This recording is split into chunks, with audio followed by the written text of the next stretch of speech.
Ya Nabi, salam alaika. Ya Rasul, salam alaika. Hadis yang ke-52. Kita baca bersama. Bismillahirrahmanirrahim. An Jundub ibni Abdullah radhiyallahu anhu qala Rasulullah sallallahu alaihi wa alihi wa sallama man shalla salatas subhi fahuwa fi dhimmatillahi fala yatlubannakum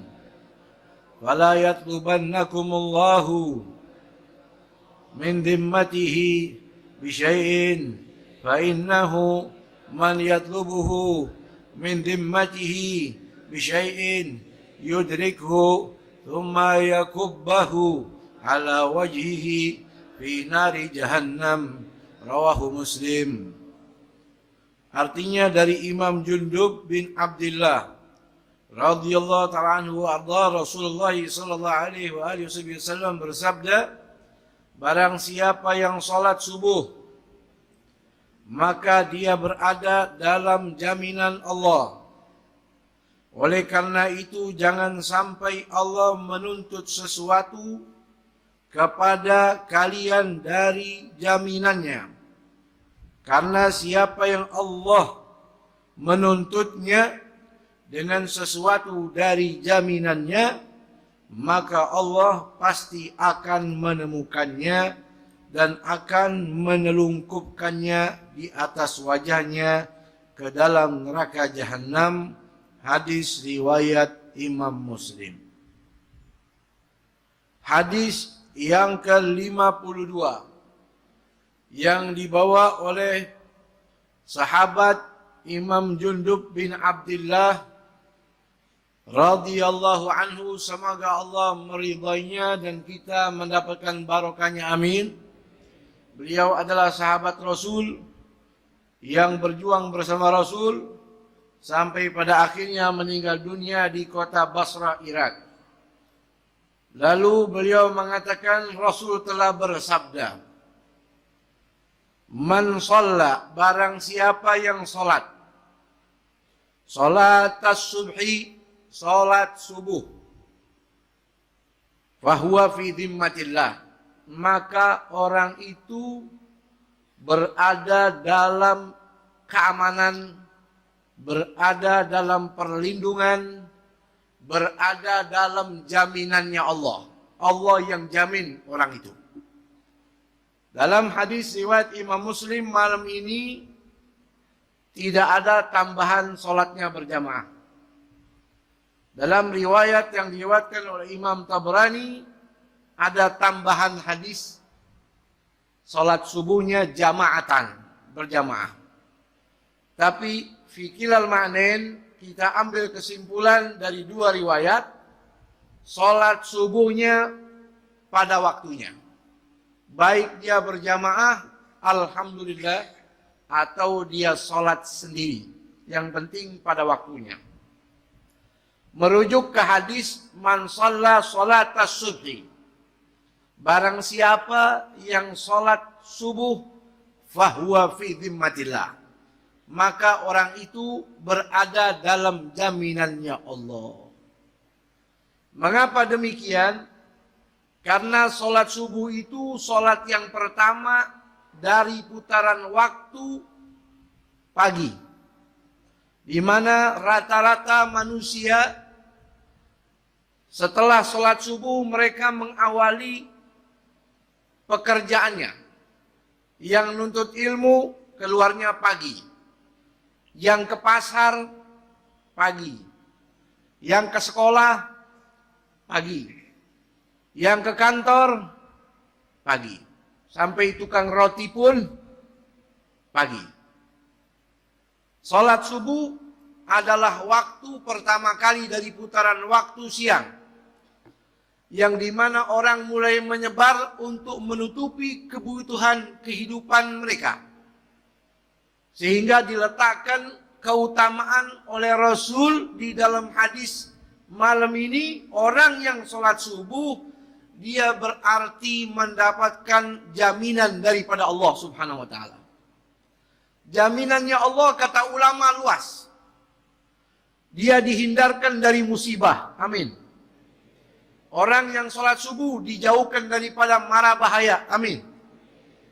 Orang yang sholat subuh pada awal waktunya, Allah kasih nafsunya, jiwanya, jiwa yang thayyib.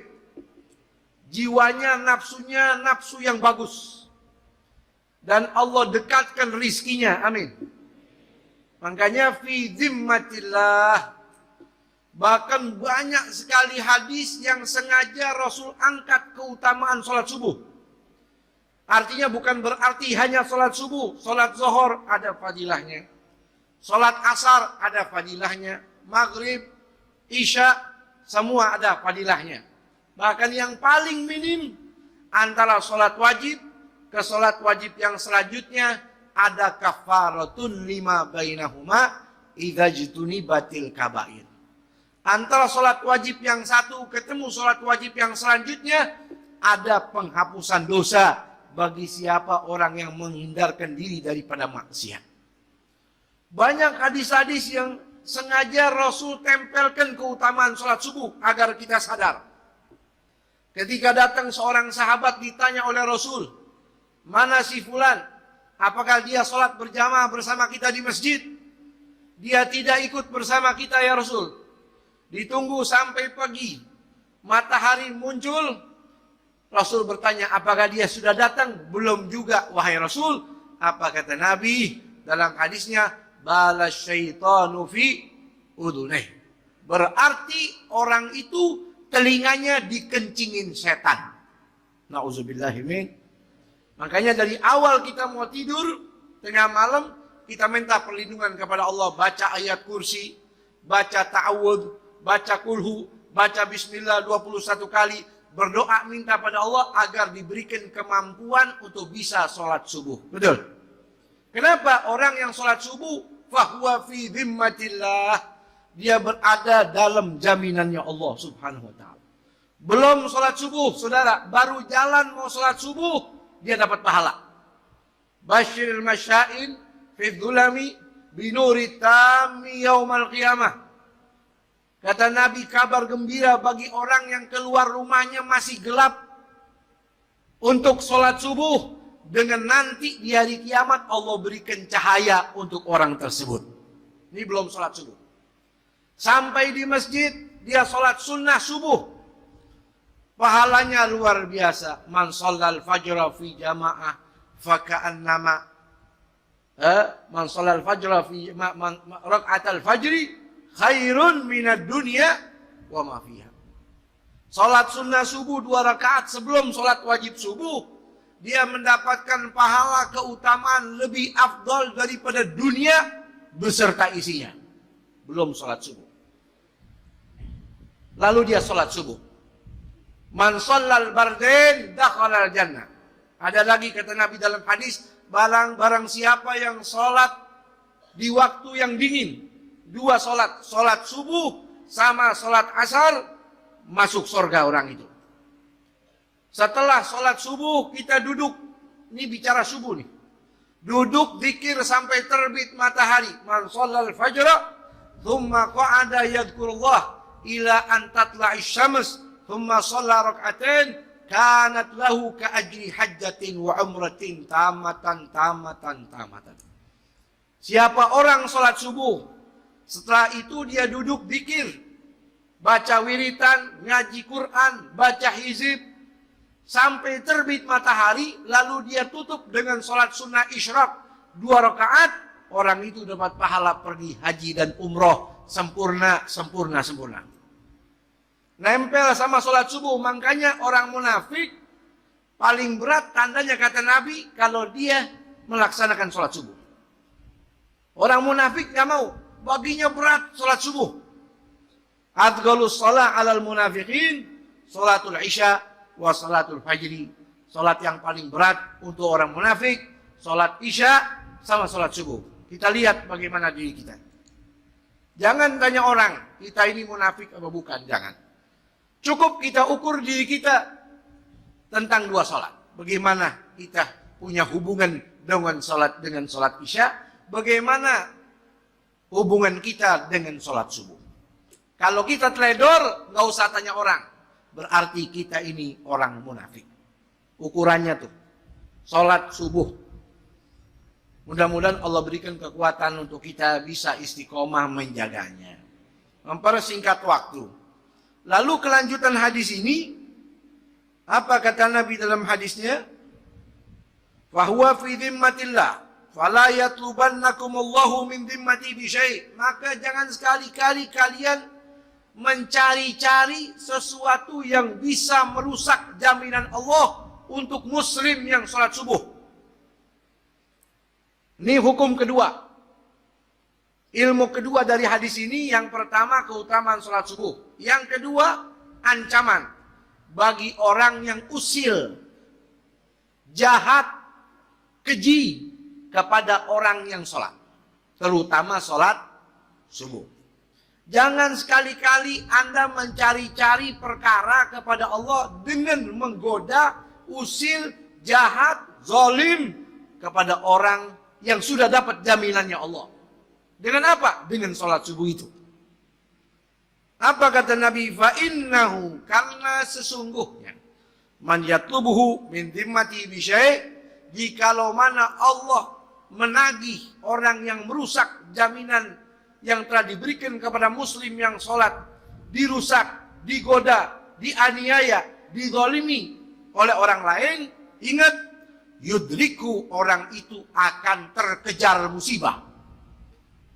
Tidak ada ruang untuk dia menghindar. Tidak ada jalan untuk dia lari. Tidak ada lubang untuk dia bersembunyi dari murkanya Allah. Tsumma yakubbahu, lalu kemudian di hari kiamat dia ditelungkupkan, dilempar dari bibir jahanam dengan wajahnya fi ala wajhihi fi nari jahannam, sampai berada di jurang jahannam, nerakanya Allah jalla jalaluhu wa ta'ala. 2 ilmu dalam hadis ini. Yang pertama, keutamaan salat subuh. Kita harus jaga, kita ukur. Kata Imam Ghazali, kalau Anda pengen bisa menjaga salat subuh, demikian bisa ingin menjaga tahajud di waktu malam, yang pertama dari awal waktu masuk maghrib, apa yang Anda lakukan?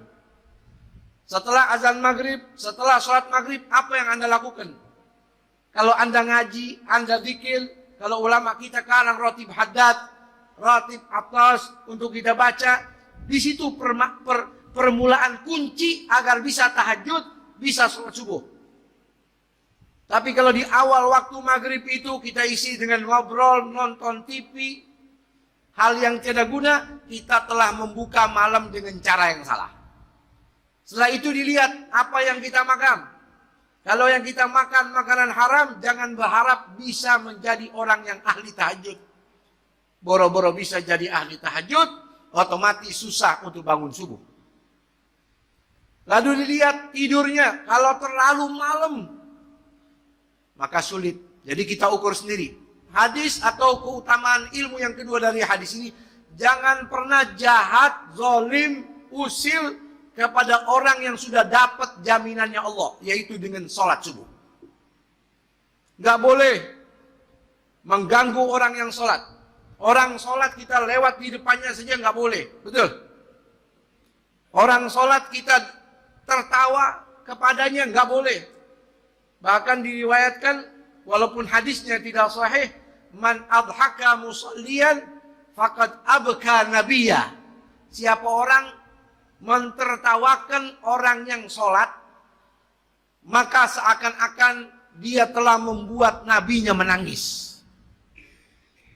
Jadi bercandain orang sholat nggak boleh, apalagi yang sholat sambil bercanda. Betul? Ente bercandain orang sholat nggak boleh, apalagi bercanda di dalam sholat. Nggak boleh. Apalagi niatnya jahat. Sampai kita lihat beberapa hari ini di Palestina, saudara-saudara kita, yang sholat diusir, yang sholat ditembakin, yang sholat ditendangi. Ini murkanya Allah berjalan, saudara. Lihat hadis ini. Di dunia dia akan kena azab dari Allah Subhanahu wa taala. Kenapa? Dia telah mengoyak-ngoyak jaminan Allah untuk orang yang sholat. Betul. Apalagi nanti di hari kiamat. Dulu, saudara, ada seseorang namanya Hajjaj bin Yusuf. Kerjaannya bunuh orang. Dia muslim. Walaupun kata ulama sebagian pada akhirnya dia taubat. Ini Hajjaj bin Yusuf. Kalau mau bunuh orang ditanya. Kamu tadi sholat subuh? Iya. Berjamaah? Iya. Suruh pulang orang ini. Nggak jadi saya bunuh. Kenapa? Bukankah dia orang jahat? Pokoknya kalau dia sholat subuh berjamaah, saya tidak akan membunuhnya. Karena saya tahu hadisnya Nabi. Man shalla sholata subhi fahuwa fi dhimmatillah. Siapa orang sholat subuh, itu orang dalam jaminannya Allah. Dulu para ulama-ulama pendidik yang handal, kalau mau pukul muridnya, dia tanya dulu, wahai muridku, tadi kamu sholat subuh berjamaah? Iya wahai guru. Baik, kalau begitu jangan kau ulangi kesalahan. Nggak dipukul, nggak jadi. Sampai muridnya bingung, kenapa Anda tidak pukul saya? Saya takut. Kalau kamu tadi sholat subuh berjamaah, orang yang sholat subuh, fahuwa fi dhimmatillah. Orang itu berada dalam jaminannya Allah. Oleh karena itu, saudara, mari jangan kita sia-siakan kehidupan kita di dunia. Jangan sampai kita sia-siakan jaminannya Allah. Dengan apa? Dengan banyak hal. Di antaranya menjaga sholat subuh. Ada orang tidak mau sholat subuh, dia kerjakan kalau sudah mau pergi ke kantor. Dia tahu masuk ke kantor jam 8, keluar dari rumah jam 7. Maka nggak bakal dia sholat subuh kecuali jam 7 pas bangun dari tidurnya. Ini orang yang tidak sholat subuh pada waktunya, terlepas dia daripada jaminannya Allah. Saudara tahu jaminan Allah? Orang yang terbebas daripada jaminan Allah, dia selalu dikejar oleh azab. Dikejar oleh musibah. Musibah di mana-mana. Boleh jadi di kantornya. Boleh jadi di pasar. Boleh jadi di jalanan. Orang yang dapat jaminan Allah terhindar daripada marah bahaya. Amin ya Rabbal Alamin. Mudah-mudahan Allah jauhkan kita daripada marah bahayanya. Allah jauhkan kita daripada musibah. Dan Allah berikan kekuatan untuk kita bisa melaksanakan salat subuh pada awal waktunya. Amin. Allahumma amin. Wallahu a'lam bishawab. Rabbi zidni ilma. Assalamualaikum warahmatullahi wabarakatuh.